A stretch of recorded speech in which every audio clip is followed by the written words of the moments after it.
Hello! So, kakalabas lang natin sa casino. Pwede na akong maligo ng milk tea. Diyos ko, unlimited milk tea doon, pati tinapay. So, ito, mga totoo pala itong bulaklak.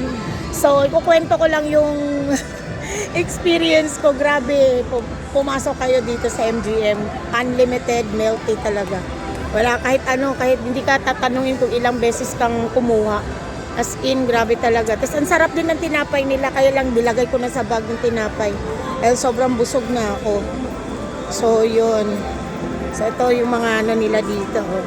Hindi kasi kami pwede makapag video doon sa loob kasi bawal sa casino. So, ganyan siya kaganda.